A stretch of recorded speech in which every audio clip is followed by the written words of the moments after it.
പാലക്കാടിന്റെ മണ്ണും മനസ്സും രാഹുൽ മാങ്കൂട്ടത്തിനോടൊപ്പമാണ്. കേരളം ആഗ്രഹിക്കുന്ന ഒരു വിധിയെഴുത്ത് പാലക്കാട് നിന്നുണ്ടാകും. നല്ല ഭൂരിപക്ഷത്തിന് പാലക്കാട് നിന്ന് രാഹുൽ മാങ്കൂട്ടത്തിൽ വിജയിച്ച് കേരളത്തിന്റെ നിയമസഭയിലേക്ക് തെരഞ്ഞെടുക്കപ്പെട്ട് നിയമസഭയ്ക്ക് അകത്തും പുറത്തും ഈ ജനതയുടെ ശബ്ദമാകുമെന്നുള്ള ഉറപ്പിന്റെ അടയാളമാണ് ഈ മഷി എന്ന് ഞാൻ കരുതുന്നു. ഷാഫി, ഇപ്പോൾ സന്ദീപ് വാര്യർ ജിഫ്രി മുത്തുകോയ തങ്ങളെ കണ്ടുകൊണ്ടിരിക്കുകയാണ്. എന്താണ് പറയാനുള്ളത്? അദ്ദേഹം വളരെ കൃത്യമായി പറഞ്ഞല്ലോ, വെറുപ്പിന്റെ ഫാക്ടറി ഉപേക്ഷിച്ച് ഭിന്നിപ്പിന്റെയും വിഭാഗീയതയുടെയും ഐഡിയോളജി കളഞ്ഞു. അതിൽ നിന്നപ്പോ പറഞ്ഞുപോയ വാക്കുകളിൽ ഖേദം രേഖപ്പെടുത്തി ജാള്യത തുറന്നു പറഞ്ഞ് അത് ദൂരെ കളഞ്ഞു. രാഹുൽ ഗാന്ധിയുടെ ഇൻക്ലൂസീവ് പൊളിറ്റിക്സിനോടൊപ്പം ഈ നാടിന്റെ മതേതര ബോധത്തോടൊപ്പം സഞ്ചരിക്കാനെടുത്ത തീരുമാനം അത് ഇന്നത്തേക്കും 23-ാം തീയതിയിലേക്കും അതിനപ്പുറത്തേക്കും പ്രസക്തമായിട്ടുള്ള കാര്യമാണ്.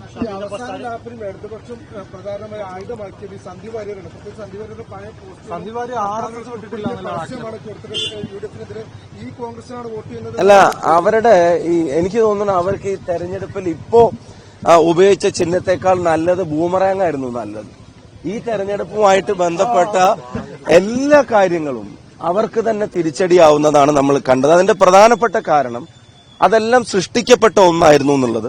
രണ്ട്, അതൊന്നും ജനങ്ങളെ ബാധിക്കുന്ന പ്രശ്നങ്ങളായിരുന്നില്ല എന്നുള്ളത്. ഏറ്റവും പ്രധാനം, അതെല്ലാം BJPയെ സഹായിക്കാൻ വേണ്ടിയായിരുന്നു എന്നുള്ളതാണ് അതിന്റെ ഇമ്പാക്ട് എന്ന് പറയുന്നത്. അതുകൊണ്ട് തന്നെയാണ് അവർക്ക് പോലും, അവരുടെ പ്രവർത്തകർക്ക് പോലും, അവരുടെ ഘടകകക്ഷികൾക്ക് പോലും അംഗീകരിക്കാൻ കഴിയാത്ത തരത്തിൽ അത് ബൂമറാങ്ങായി തിരിച്ചു വന്നത്. നമ്മൾ ഇന്നലെ കണ്ടപ്പോൾ പറഞ്ഞതാണല്ലോ, ദാർശനികമായി പരിശോധിച്ചാൽ RSSുമായി സമരസപ്പെട്ടു പോകുന്ന ഒരു മനസ്സല്ല സന്ദീപ് വാര്യർക്കുള്ളതെന്ന് ഞങ്ങളെക്കാൾ മുമ്പ് പറഞ്ഞത് AK ബാലനാണ്. അദ്ദേഹത്തിന്റെ മുമ്പിൽ വാതിലുകൾ എന്തിനാണ് കൊട്ടിയടക്കുന്നത്? അവരെ അപ്പുറത്ത് നിർത്തലാണോ ഞങ്ങളുടെ രാഷ്ട്രീയ പ്രവർത്തനം? അവരെ മാറ്റിക്കൊണ്ടുവരലല്ലേ ഞങ്ങളുടെ ഉത്തരവാദിത്വമെന്ന് കഴിഞ്ഞ ദിവസം പറഞ്ഞത് MP രാജേഷാണ്.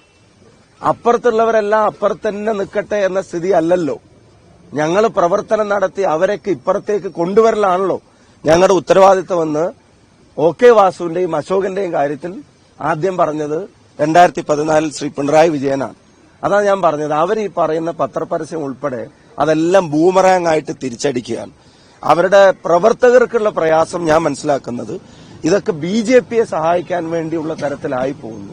പ്രചരണങ്ങളും സംസാരവും പലപ്പോഴും സംഘപരിവാർ ലൈനിലായി പോകുന്നു എന്നുള്ളതുകൊണ്ട് തന്നെ ചിഹ്നം പോലും ഇല്ലാത്തൊരു തെരഞ്ഞെടുപ്പിൽ ആ പ്രവണതയ്ക്കെതിരെ പ്രതികരിച്ച് പാർട്ടിയെ രക്ഷപ്പെടുത്താൻ സാധാരണ CPM പ്രവർത്തകൻ പോലും തയ്യാറാവുന്ന ഒരു തെരഞ്ഞെടുപ്പായിട്ട് ഇത് മാറും എന്നാണ് പ്രതീക്ഷിക്കുന്നത്. സന്ദീപിനോട് പഴയ ഫേസ്ബുക്ക് പോസ്റ്റ് ഡിലീറ്റ് ചെയ്യാൻ ഷാഫിയോട് പറയേണ്ടിയിരുന്നായിരുന്നു ഇന്നലെ MP രാജേഷ് വൈകിട്ട് പറഞ്ഞു. അദ്ദേഹം കണ്ടെത്തിയ സ്ഥാനാർത്ഥിയോടൊന്ന് അദ്ദേഹത്തിന് ആദ്യം ഒന്ന് ഉപദേശിക്കായിരുന്നില്ലേ? അദ്ദേഹം കണ്ടെത്തിയ സ്ഥാനാർത്ഥി കേരളത്തിന്റെ മുഖ്യമന്ത്രിയെ പറ്റി പറഞ്ഞത് ഞങ്ങളാരും പറഞ്ഞിട്ടില്ല. ഞാൻ ഇപ്പോൾ ഇവിടെ പറയാനും തയ്യാറാവില്ല. രാഹുൽ മത്സരിക്കുകയാണല്ലോ, രാഹുലിന് കുരുതി കൊടുക്കാൻ കൊണ്ടുവന്നിരിക്കുകയാണ്. അപ്പൊ അതുകൊണ്ട് രാഹുലിനോട് ഒരു സഹതാപം കാണിക്കണം. അപ്പൊ അങ്ങനെ രാഹുലിന്റെ മുൻഗാമിയായിട്ടുള്ള ഷാഫിയുടെ ഒരു പരിവേഷത്തോടുള്ള പ്രതിച്ഛായ ഉണ്ടായിരുന്നു. അതിനുള്ള പ്രായശ്ചിത്തം കൂടിയായിരിക്കും ഇത്തവണ വോട്ടർമാരെ രേഖപ്പെടുത്തുക എന്നുള്ളതാണ് സരിൻ ഇന്ന് രാവിലെ കണ്ടപ്പോൾ. അല്ല, ജനാധിപത്യത്തിൽ പൊതുപ്രവർത്തനം നടത്തുന്ന ഒരാൾക്ക് നിയമസഭയിലേക്ക് തെരഞ്ഞെടുക്കപ്പെടുക എന്ന് പറഞ്ഞാൽ അത് കുരുതി കൊടുക്കലാണെന്നൊന്നും ഞാൻ വിശ്വസിക്കുന്നില്ല.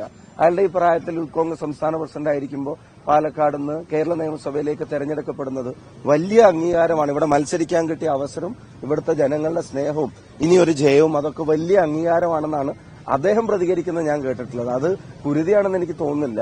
23-ാം തീയതി റിസൾട്ട് വരുമ്പോൾ അറിയാലോ. ഈ രണ്ട് റേറ്റ് കുറഞ്ഞതും സർക്കുലേഷൻ കൂടിയതായ പത്രങ്ങളിൽ നിന്നാണ്, അതിലാണ് പരസ്യം നൽകിയതെന്നാണ് MP രാജേഷ് പറഞ്ഞത്. അതാ ആ മാധ്യമ സ്ഥാപനങ്ങൾ അവരും ആലോചിക്കണം ഇത്തരം പ്രതികരണങ്ങൾ നടത്തുന്ന ആളുകളെ സംബന്ധിച്ച്. അവരെ കൂടെ കുഴിയിൽ ചാടിക്കുന്ന, ഈ തെരഞ്ഞെടുപ്പ് കമ്മീഷന്റെ പെർമിഷൻ പോലും ഉള്ളടക്കത്തിന് എടുക്കാത്ത ഇത്തരം പരസ്യം കൊണ്ടുവരുന്നവരെ സംബന്ധിച്ച് ആ മാധ്യമ സ്ഥാപനങ്ങൾക്കൊരു ജാഗ്രത കാണിക്കാൻ അദ്ദേഹത്തിന്റെ പ്രതികരണം ഒരു കാരണമാവുമെന്ന് ഞാൻ കരുതുന്നു.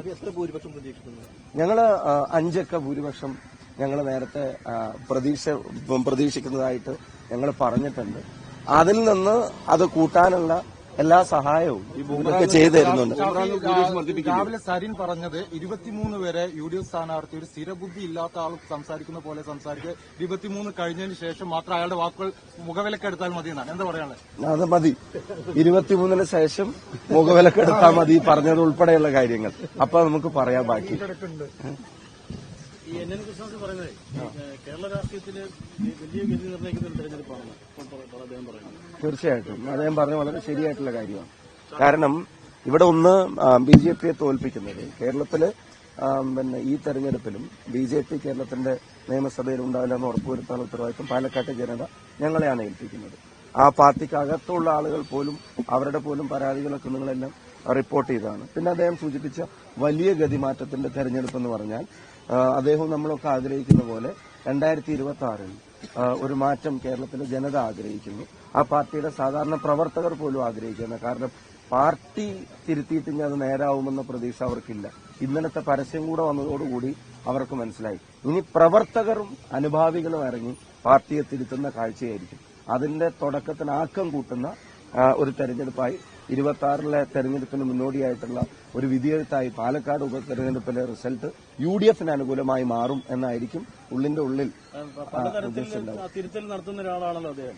അദ്ദേഹത്തിന്റെ പ്രതികരണം വളരെ ശ്രദ്ധേയമാണല്ലോ. ഞാൻ പറഞ്ഞു ഇപ്പൊ കഴിഞ്ഞ തെരഞ്ഞെടുപ്പിന്റെ കാലത്ത് തന്നെ ഒരു തിരക്കഥ ഉണ്ടാക്കിയതിന് ആദ്യം എടുത്ത് തൊട്ടിക്കളയാൻ പറഞ്ഞത് പിന്നെ ജനങ്ങളുടെ പ്രശ്നം ചർച്ച ചെയ്യണമെന്ന് പറഞ്ഞതും അദ്ദേഹം തന്നെയാണ്. ഞാനത് പിന്നെ അത് തിരുത്തിയിട്ടില്ല. ഈ മുഖ്യമന്ത്രി ന്യൂനപക്ഷ വോട്ടുകളെ ലക്ഷ്യമാക്കിയിട്ടാണെന്ന് പറയുന്നത്. ന്യൂനപക്ഷ വോട്ടുകൾ എങ്ങനെ വിള്ളൽ വീഴുമോ? അല്ല, അപ്പൊ അങ്ങനെ വില കുറച്ച് ഒരു കമ്മ്യൂണിറ്റിയും കാണരുത്. ന്യൂനപക്ഷത്തെയും ഭൂരിപക്ഷത്തെയും ഒന്നും അങ്ങനെ ഒരു വിഭാഗീയതയുടെ എന്തെങ്കിലും ഒരു സാധനം ഇട്ടു കൊടുക്കുമ്പോഴത്തേക്കും അതിന്റെ പുറകെ പോകുന്നവരാണെന്ന് ആരെപ്പറ്റിയും ഒരു സമൂഹത്തെ പറ്റിയും പൊതുപ്രവർത്തകർക്ക് മുഖ്യധാര രാഷ്ട്രീയ പ്രസ്ഥാനങ്ങൾക്ക് ഒരു ധാരണ ഉണ്ടാവുന്നത് നല്ലതല്ല.